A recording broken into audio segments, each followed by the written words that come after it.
Second part देखिए students, हमारे पास AP जो हमने फिफ्थ का फर्स्ट पार्ट किया था, ठीक है। सेकंड में क्या है, अब ए की वैल्यू दी हुई है, ठीक है। अब हमने फाइंड करनी है कि हैं कितनी टर्म्स, ठीक है। लास्ट टर्म हमें -47 दी हुई है, nth टर्म दी हुई है 47, ठीक है। बट ये नहीं पता हमारे पास कि n की वैल्यू क्या है, कि 47 हमारे पास किस टर्म पे आ रहा है, मतलब एंडिंग किस टर्म पे हो रही है हमारे पास।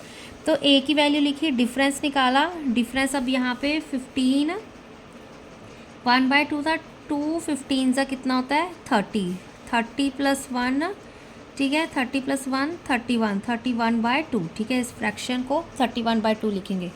तो डी की वैल्यू हम यहाँ पे क्या आएगी, a2 - a1, a2 क्या है 31/2 माइनस a1 की वैल्यू 18, ठीक है। तो यहाँ पे हमारे पास एलसीएम ले लेंगे, ठीक है। क्योंकि यहाँ पे एलसीएम 2 आ रहा है, तो 31/2 - 18 × 2/2 करेंगे, ठीक है। क्योंकि डिनोमिनेटर में हमने 2 बनाना है, तो यहाँ पे 31/2 माइनस 36/2 आ जाएगा। 18 2 36 होता है, ठीक है। तो d इज़ इक्वल टू यहाँ पर 31 - 36 होल, यहाँ पे डिनोमिनेटर में 2 आ जाएगा, ठीक है। तो इसको हम कटिंग करोगे तो कितना आएगा हमारे पास -5। 31 में से 36 सब्ट्रैक्ट कर दे, -5 आएगा। 36 बड़ा है, ठीक है, माइनस का साइन, -5/2 आ गया। अब n क्योंकि हमें नहीं पता कि ठीक है कितनी टर्म्स है, बट an हम लेट करके चल रहे हैं कि -47 है। जो लास्ट टर्म है हमारे पास वो -47 है, बट ये नहीं पता हमारे पास वो किस नंबर पे आ रही है, 4th 5th 10th कहाँ पे आ रही है, ठीक है। तो an का फॉर्मूला लिखा a + n - 1d, है ना। तो an की वैल्यू क्या पुट करी मैंने, -47, a की वैल्यू 18, n की वैल्यू हमने फाइंड करनी है, d की वैल्यू -5/2 पुट कर दी। अब यहाँ पे -47 था, 18 प्लस का 18 था, लेफ्ट हैंड साइड जाके माइनस का 18 बन गया। इस टर्म को हमने मल्टीप्लाई कर लिया, -5/2 × n -5/2 n, ठीक है। फिर माइनस माइनस प्लस 1 × 5/2 5/2 ही होता है, ठीक है। यहाँ पे 40 50 50 58 59 60, ठीक है। 60 + 5 65 हो गया। माइनस माइनस प्लस किया, 65 बड़ा था 47, तो माइनस का साइन, ठीक है। ये -5 n/2 ये एज इट इज़ रखा, ये 5/2 प्लस का था, लेफ्ट हैंड साइड जाके माइनस का हो गया। अब ये चीज़ का ध्यान रखना, क्योंकि ये प्लस में था तो इसलिए वो यहाँ पर जाके माइनस का हो गया, ठीक है। अगर मल्टीप्लाई में होता तो इसका रेसिप्रोकल हो जाता, ठीक है। तो प्लस का था तो माइनस का हो गया। अब फिर से अब हम क्या करेंगे, हम लेंगे एलसीएम। एलसीएम लेंगे, यहाँ पे 1 है, ठीक है। तो अब यहाँ पर डिनोमिनेटर हमने क्या बनाना है, सेम बनाना है। तो 65 को यहाँ पे हम किसके साथ मल्टीप्लाई करेंगे, ये टर्म थी ना, इसको ही मैं फर्दर ऐसे लिख देती हूँ, -65/1 था ना, इसको हम 2 के साथ मल्टीप्लाई करेंगे ऊपर नीचे। क्यों, क्योंकि हमारे पास डिनोमिनेटर में एलसीएम कितना आ रहा है 2, ठीक है, -5/2। तो 2 1 ज़ा 2, ठीक है। 2 65 ज़ा 130 होता है हमारे पास, ठीक है। मल्टीप्लाई करके चेक कर सकते हो आप। तो -130, ठीक है। ये माइनस एज इट इज़, ये 5 एज इट इज़, ठीक है। देखो ये टर्म इस तरह से बन गई ना, -130/2 -130, 2 1 ज़ा 2, -5/2। अब डिनोमिनेटर सेम हो गए, ठीक है। तो फिर हम केस को सॉल्व करेंगे, -130 -5, ठीक है। तो यहाँ पे अब कितना आ रहा है देखो, -130 -5/2 इज इक्वल टू -5/2n, ठीक है। चाहे इसको बस अलग अलग करके लिख लिया, जैसे 5n/2 लिखा था मैंने, -5/2 × n, थोड़ा सा अलग करके लिख लिया, ठीक है। तो इसको जब हम सॉल्व कर रहे हैं, n को मैंने यहाँ पे क्या पहले आएगा, 130 में 5 ऐड कर दो, -135/2, ठीक है। ये टर्म आ गई, ठीक है। जो हमारे पास एंड में के साथ क्या मल्टीप्लाई हो रहा है, मल्टीप्लाई का साइन है ना, ये सारी टर्म देखो -5/2। जब इसको हम लेफ्ट हैंड साइड लेके जाएंगे, ठीक है, तो इस टर्म का क्या हो जाएगा, रेसिप्रोकल 2/-5 आ जाएगा, ठीक है। क्योंकि ये n के साथ मल्टीप्लाई हो रही थी। अगर इसमें सेंटर में प्लस का साइन होता तो ये टर्म उधर जाके प्लस की बन जाती, +5/2 होता। बट यहाँ पे ये सारी टर्म है जो -5/2 मल्टीप्लाई हो रही है n के साथ, तो n को हमने एज इट इज़ रखा। ये टर्म लेफ्ट हैंड साइड जाके इसका रेसिप्रोकल हो गया, 2/-5 बन गया इसका, ठीक है। इसको सॉल्व करके -135/2, एंड इसका क्या बन गया, 2/-5, ठीक है। माइनस के साथ माइनस कैंसिल, 2 के साथ 2 भी कैंसिल, ठीक है। 5 27 ज़ा 135 होता है। तो हमारे पास कितनी टर्म्स है यहाँ पे 27 टर्म्स। अब नेक्स्ट सिक्स्थ पार्ट देखो, check whether -150 is a term of AP। ठीक है, हमने चेक करना है कि -150 इस AP की टर्म है कि नहीं है। ठीक है, इसके लिए पहले हमने A लिखा।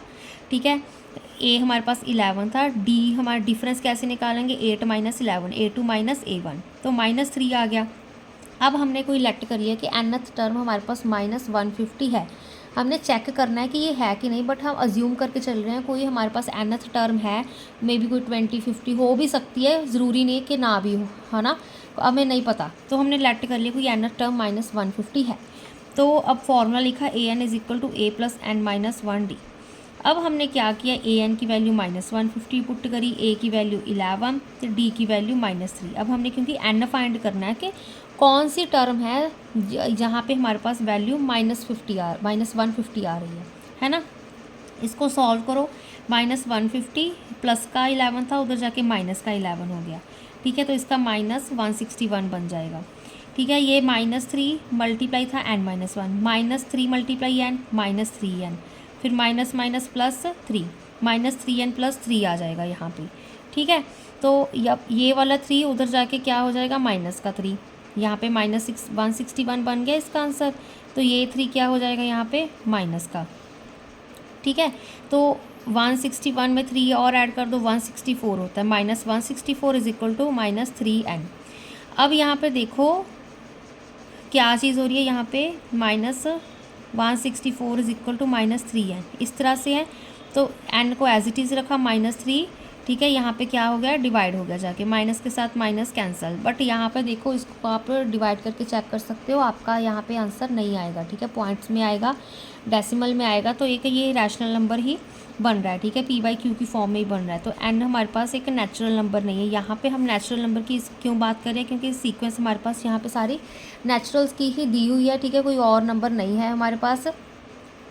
तो ये हमारे पास 150 है जो -150, वो AP की टर्म नहीं होगी। क्यों नहीं होगी, क्योंकि यहाँ पे इस AP सीरीज़ में कोई रैशनल p/q की फॉर्म वाला कोई और नंबर नहीं एग्जिस्ट कर रहा था। ठीक है, यहाँ पे देखो, अब माइनस क्या आ रहा था, 164/3 है ना।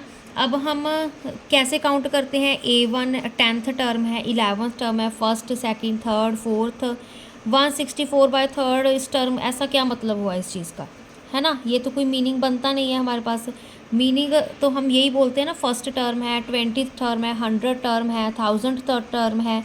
ठीक है, हमारे पास 25th टर्म है, 164/3 ये टर्म, ये कोई लॉजिक बनता नहीं। ठीक है, नेचुरल नंबर होना चाहिए हमारे पास। यहाँ पे जब हम काउंटिंग कर रहे हैं A1 A2, अब इसको ये थोड़ी लिखोगे, देखो इसको आप ये चीज़ थोड़ी लिखोगे, A164/3 ये थोड़ी लिखोगे।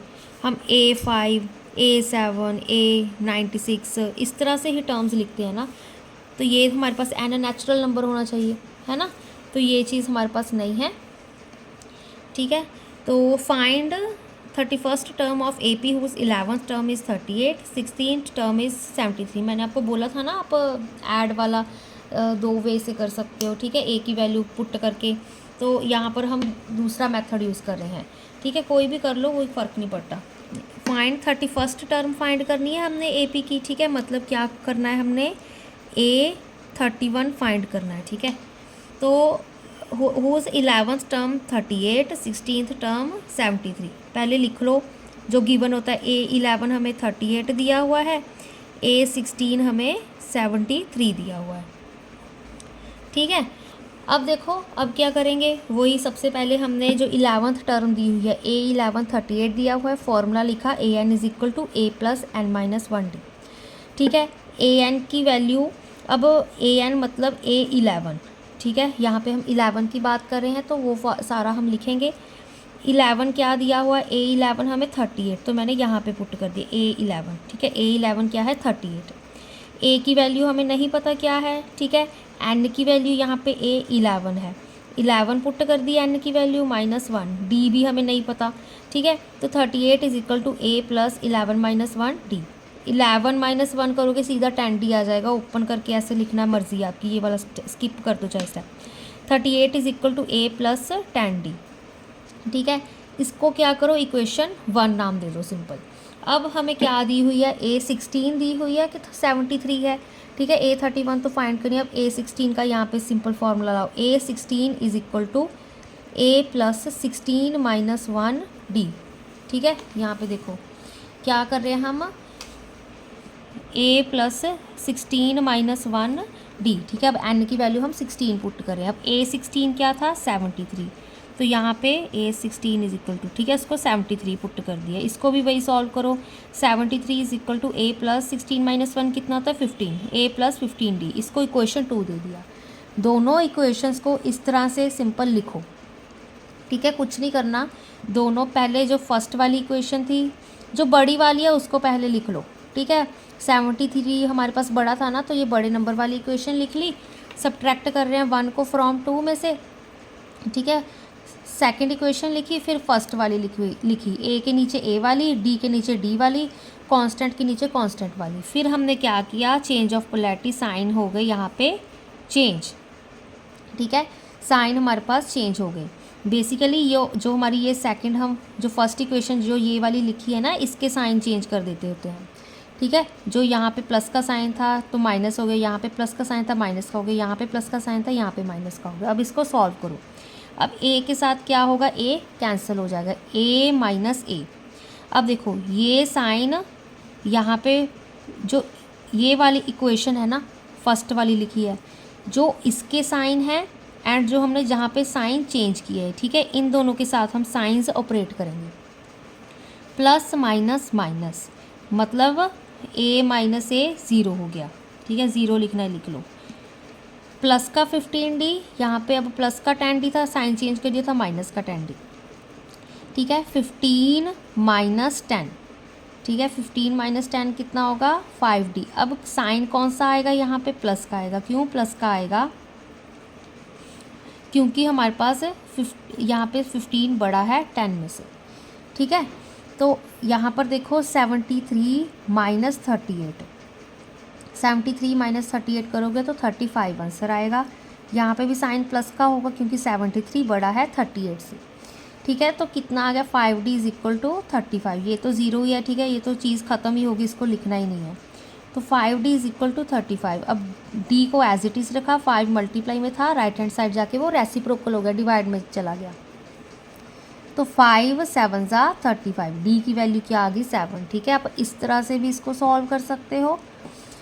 अदरवाइज़ यहाँ से क्या करो, ए की वैल्यू निकाल लो सेकेंड इक्वेशन से, तो क्या आएगी, 73 - 15D, ठीक है। A is equal to 73 - 15D, ठीक है। इसको कर दो पुट इन इक्वेशन 1। इक्वेशन 1 ये वाली थी, A+10D इज इक्वल टू 38, ये वाली थी। इसमें हम ये वाली A की वैल्यू पुट कर देते हैं, तो क्या आएगी, 73 - 15D + 10D is equal to 38, ठीक है। 73 यहाँ पे -5D, ठीक है, यहाँ पे इज इक्वल टू 38। यहाँ पे मैंने क्या किया, 73, इस 38 को मैं ले गई, 73 यहाँ पे क्या किया, 73 - 38, इस -5D को मैं राइट हैंड साइड लेगी, प्लस का 5D बन गया, ठीक है। अब यहाँ पे फिर से वही 35 इज इक्वल टू 5D आ जाएगा, ठीक है। तो D इज इक्वल टू 35/5, ठीक है। तो आपकी मर्ज़ी है, ठीक है, जो हमने 35 इज इक्वल टू 5D आ गया, तो D इज इक्वल टू 35/5, आपकी मर्ज़ी है, चाहे इस तरीके से कर लो, चाहे, ठीक है, एक इक्वेशन में से A की वैल्यू निकाल लो, फिर जब दूसरे की आप निकाल रहे हो तो उसमें A की वैल्यू पुट कर दो, जैसे अभी यहाँ पर बताया, आपकी मर्ज़ी है, ठीक है।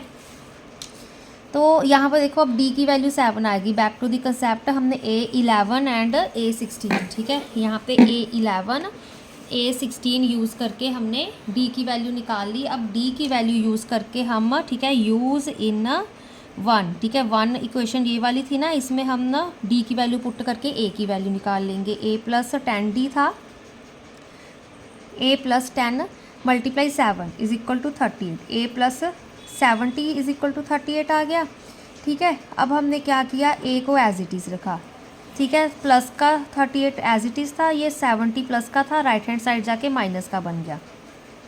ठीक है, अब -70 + 38 कितना होगा, 38 39 40 40 50 50 60 60 70 32, माइनस का 32 आएगा। ए की वैल्यू -32 आ गई, ए की वैल्यू आ गई, डी की आ गई। अब हमने क्या फाइंड करना था, A31 फाइंड करना था। अब A31 फाइंड करना है, यहाँ पे एन की वैल्यू क्या हो जाएगी 31, A + n - 1 डी था ना, ए की वैल्यू हमने -32 पुट करी, एन की वैल्यू 31 पुट करी। ठीक है, क्योंकि A31 फाइंड करे हैं, डी की वैल्यू हमने क्या पुट करी 7 पुट करी। ठीक है, तो A31 इज इक्वल टू ए की वैल्यू यहाँ पे -32 + 31 - 1 × 7, -32 + 31 - 1 कितना हो गया 30 × 7, 7 3 = 21। ठीक है, 210 में हम क्या करेंगे 32 सब्ट्रैक्ट कर दे, सब्ट्रैक्ट करोगे तो 178 आएगा। 21 क्या है हमारे पास, 210 बड़ा है तो साइन प्लस का ही आएगा। ठीक है, तो A31 है जो हमारे पास 178 आ गया। ठीक है, इसी तरह से हमने ये क्वेश्चन सॉल्व करना था।